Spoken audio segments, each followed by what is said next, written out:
जरा सोचिए, एक ऐसा भारत जो 500 से भी ज्यादा छोटे छोटे टुकड़ों में बिखरा हुआ हो। ये काम किसी को भी नामुमकिन लगता है ना। लेकिन एक शख्स था जिसने इस नामुमकिन को मुमकिन कर दिखाया। जी हाँ, आज हम बात करेंगे भारत के लौह पुरुष सरदार वल्लभ भाई पटेल की। तो पटेल के इस जबरदस्त काम को समझने से पहले चलिए उनके विचारों की गहराई में उतरते हैं। उनका ये एक कोट ही हमें उन उसूलों की याद दिलाता है, वो सिद्धांत जिन्होंने उनके हर एक फैसले को एक दिशा दी। और ये वो दिशा थी जिसने, सच कहूं तो, भारत की तकदीर ही बदल कर रख दी। ठीक है, तो आज की हमारी इस पड़ताल में हम पटेल की कहानी को 4 हिस्सों में देखेंगे। सबसे पहले हम जानेंगे कि वो एक इंसान के तौर पर कैसे थे।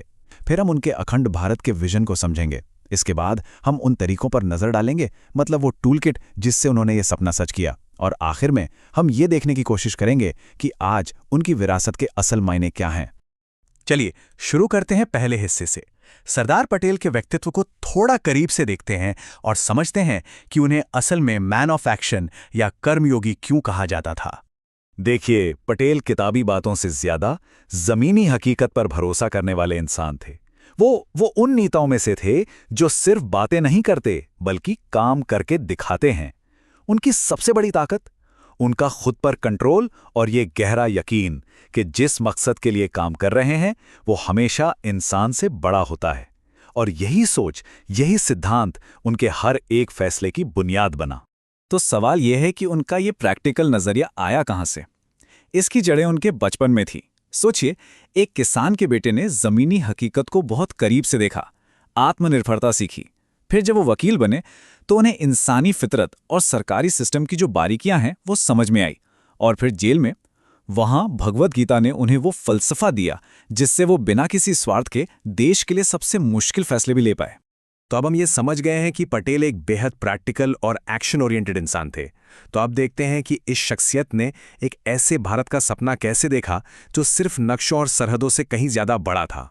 पटेल की ये शब्द आप देखिए, उनके विजन का पूरा निचोड़ है। वो कोई ऐसा भारत नहीं चाहते थे जहां सब एक रंग बिरंग जाए, नहीं, बल्कि वो भारत को एक गुलदस्ते की तरह देखते थे।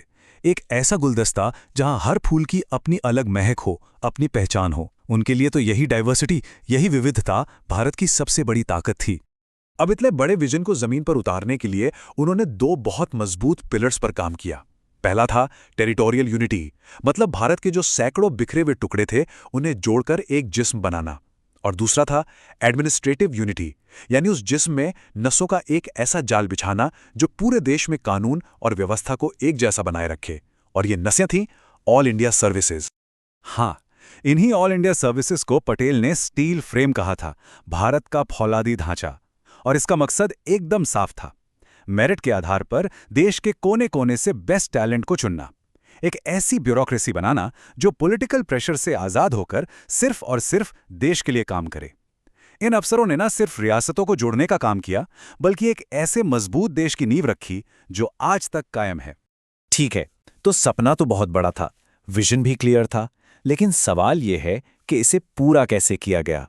चलिए अब पटेल की टूल किट पर नजर डालते हैं। वो तरीके, वो रणनीतियां जिनका इस्तेमाल इस नामुमकिन से काम को मुमकिन बनाने के लिए किया गया। जरा इस नंबर को देखिए, 500 से ज्यादा रियासतें, हर किसी का अपना राजा, अपनी फौज, अपने कानून, इन सबको एक झंडे के नीचे लाना। आप अंदाजा लगा सकते हैं कि यह चैलेंज कितना बड़ा, कितना पेचीदा रहा होगा।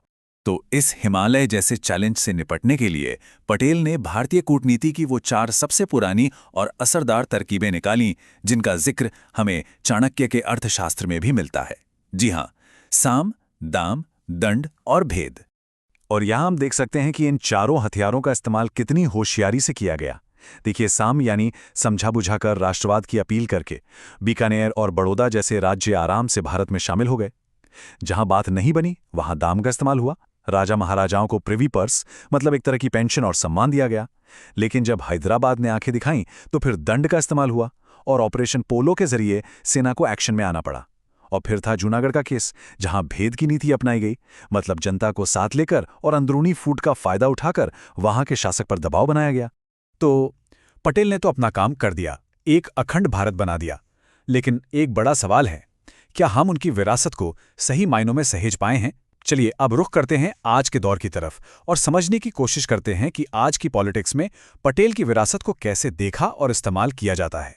जो सोर्स मटेरियल है उसके विश्लेषण के मुताबिक आज पटेल की विरासत एक अजीब सी खींचतान में फंसी हुई है।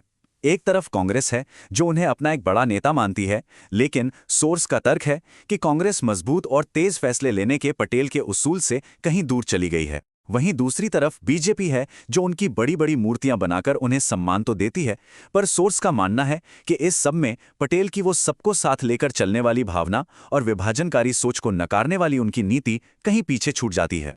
तो यहाँ सबसे दिलचस्प सवाल ये उठता है कि अगर आज सरदार पटेल होते तो वो हमारे समय के मुश्किलों को कैसे देखते। सोर्स के मुताबिक वो भाषा के नाम पर कट्टरता को विविधता में एकता की जो हमारी आत्मा है उस पर सीधा हमला मानते। कश्मीर या खालिस्तान जैसे अलगाववादी आंदोलनों को तो वो देश की एकता के लिए बहुत बड़ा खतरा समझते और शायद उनसे निपटने के लिए अपने वही 4 हथियार साम, दाम, दंड, भेद इस्तेमाल करते। और हाँ, जहां तक सांप्रदायिक दंगों का सवाल है, वो शायद एक पल भी बर्बाद किए बिना कानून व्यवस्था को ठीक करते और जिम्मेदार अधिकारियों की जवाबदेही तय करते।